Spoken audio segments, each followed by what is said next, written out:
If you've seen my first review, where I discussed Chronicle, you know that I thought Project X looked like absolute crap. Abysmal was the word I used, if I remember correctly. I went into this thinking that it would be the worst movie I have ever seen, or at least in the top 10 worst anyway. I was ready to make a rage-filled 0 out of 10 review talking about how horrible it was, how pathetically juvenile and brainless, and that I wanted to storm out and demand my money back because, despite watching it to make a review, even I'm not so masochistic as to force myself to watch it. And yet, if I made that review, I would be a liar liar pants on alcohol-soaked fire. As much as I wanted to hate this movie, it surprisingly didn't suck. Not to say that it was great by any means, and I'd even be hard-pressed to say it was good. Here's the deal. I'm not the target audience for this movie. In fact, the vast majority of people old enough to actually see this movie without an adult are not the target audience. Project X is a movie about teenagers, made for teenagers, and people still in their lower 20s. And let's not forget people who live in perpetual party animal limbo, or at least wish they were. If you go to RottenTomatoes.com, you'll see that this has essentially been trashed by critics and currently has a rating of 26%.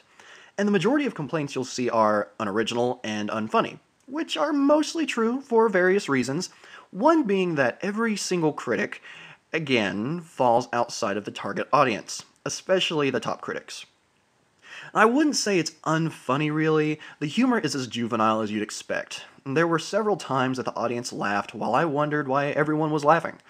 But there were moments where it had me honestly cracking up. These moments were, unfortunately, few and far in between. Most of the laughs that I did not participate in focused on one of the most unlikable characters to ever grace a movie screen. Costa is basically a complete douchebag and the epitome of everything you could stereotypically say you hate about teenagers. Everything he says and does is annoying, and makes me wish it were possible to press a button and have someone punch him in the groin. As far as it being unoriginal, that's pretty spot on. It's a party movie with teen drama as portrayed through found footage. With some exceptions, you don't expect much originality from any of these classifications, and Project X in many ways does little more than borrow or steal elements from older, better, and much more critically successful movies. Like most movies, Project X takes on a very distinct 3-act format. Unlike these movies, however, the acts are so obvious in their distinction that it almost seems like it was cut and put together by high school... Oh, I see what you did there, Warner Brothers. Haha. The first act sets the groundwork. We meet the main characters, Thomas, Costa, and JB, and we see the preparations for the party come together. Simple enough, and other than a few humorous moments intertwined with my personal desire to murder Costa with a spork, it's fairly boring. The second act is the party itself, and where things go absolutely insane. This is where the movie actually shines as it becomes a larger-than-life spectacle of booze, music, breasts, and nearly constant overstimulation.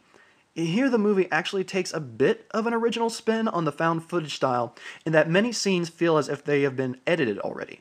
There's slow motion and seamless song progression as opposed to the jerky cuts of a song as the view changes from one camera to another. It's simultaneously unoriginal in doing this, however, because it makes the whole thing feel like a mix of old MTV music videos and episodes from the real world. Or is Jersey Shore more topical? I don't know.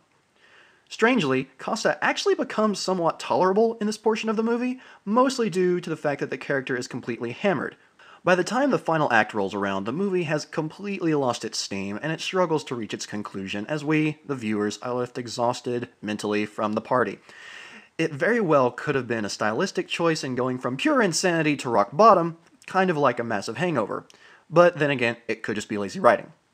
Strangely, this is actually the closest the movie comes to touching on adult sensibilities, as the events surrounding the party have had a profound effect on everyone involved.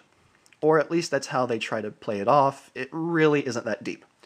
So, is the movie bad? From a critical standpoint, yes, it's pretty bad. It's shallow and basically comes out to a lot of noise and overstimulation. But is it enjoyable? This entirely depends on where you fall in the target audience spectrum.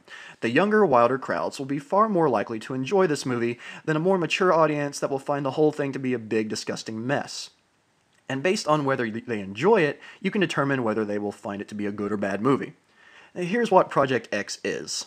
It's loud, it's stupid, it's raucous, and it's the epitome of many teenagers' dreams of popularity and becoming the person everyone talks about.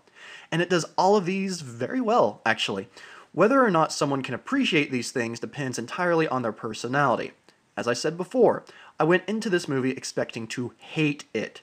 And while I won't be brokenhearted if I never see the movie again, I was pleasantly surprised to actually find myself enjoying it at points. I give Project X... actually, wait. I have one last thing to say that really bothered me about this movie. There are quite a lot of topless girls in this movie. While this is perfectly fine to me in a lot of movies, Animal House for instance, come on, I'm a guy, what do you want? It is extremely annoying as a male in his upper 20s to see girls with no top on that are supposed to be high schoolers, aka less than 18 years old and therefore jailbait. Now I'm sure, or at least I hope, that all of the actresses in the movie without clothes on were at least 18, but the idea of it all is extremely conflicting for guys my age. I'm getting old. I give Project X 4 nut-punching little people out of 10. I'm Papa Ken, and I'll see you next review.